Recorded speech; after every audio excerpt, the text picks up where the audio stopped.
महाराष्ट्र के पैठण नगरी में निवास करने वाले संत एकनाथ जी को शांति ब्रह्मा कहा जाता था। उनके विरोधी उन्हें परेशान करके उनकी शांति भंग करने की कोशिश करते थे। संत जी सुबह नियमित रूप से गोदावरी नदी पर स्नान करने के लिए जाते थे। एक दिन वह स्नान करके लौट रहे थे, तभी किसी ने छज्जे से पान खाकर उनके शरीर पर थूक दिया। संत जी ने बिना कुछ बोले फिर से स्नान किया। ऐसा कई बार हुआ और संत जी स्नान करते रहे। अंत में उस महानुभाव को खुद शर्म महसूस हुई। वह तेजी से नीचे आया और संत जी के चरणों में गिड़गिड़ाते हुए माफी मांगने लगा। संत जी ने उसे प्यार से गले लगाते हुए कहा, आप इतना क्यों रो रहे हो? अपने आप को दोष मत दो, उल्टा मुझे आपको धन्यवाद देना चाहिए। आपकी वजह से मुझे 101 बार गंगा स्नान का पुण्य मिला। संत जी ने सहनशीलता का प्रमाण देते हुए उसके अंदर की बुराइयों को खत्म कर दिया।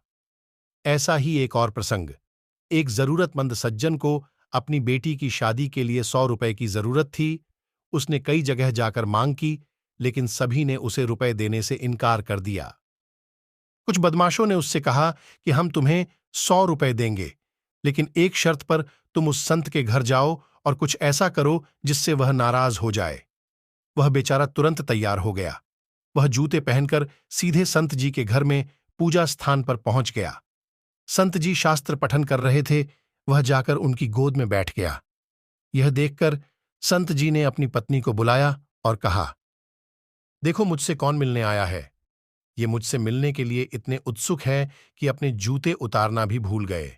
उनकी पत्नी गिरिजाबाई मुस्कुराते हुए आई और उसका अभिनंदन किया तथा अपने हाथों से उसके जूते उतरकर बाहर रख दिया। वह सज्जन ने देखा कि यह नुस्खा भी कुछ काम नहीं आया। गिरिजाबाई ने उसे हाथ पैर धोने के लिए पानी दिया। संत जी ने उससे भोजन करने का आग्रह किया। वह संत जी के साथ भोजन करने के लिए बैठ गया। गिरिजाबाई नीचे झुककर दाल चावल में घी डाल रही थी। तभी वह उठकर उनकी पीठ पर बैठ गया। संत जी ने कहा, संभल जाओ, नहीं तो बेचारे गिर जाएंगे।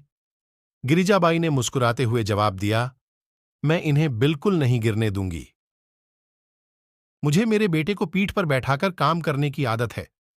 संत एकनाथ जी शांति ब्रह्मा थे तो गिरिजाबाई शांति सरिता थी। बेचारा सज्जन गिरिजाबाई के चरणों में सर रखकर बहुत रोया और कहा, माथे मुझे क्षमा कर दो, संत जी मैं गुनहगार हूं। संत जी ने उसे शांत किया और उससे पूछताछ की। उसने उन्हें सारी सच्चाई बता दी। संत जी ने कहा, अरे इतनी सी बात है तो मुझे पहले क्यों नहीं बताया? अब भोजन करके थोड़ी देर विश्राम करो। संत जी ने उसे 100 रुपए देकर उसे विदा किया। एक बार फिर विरोधियों को बड़ी निराशा हाथ लगी। ऐसे हमारे संत एकनाथ जी सहनशीलता का जीता जागता प्रमाण थे, इसलिए उन्हें शांति ब्रह्मा उपाधि से जाना जाता है। अगर कहानी अच्छी लगी हो तो वीडियो को लाइक करें, शेयर करें और चैनल को सब्सक्राइब करें। धन्यवाद।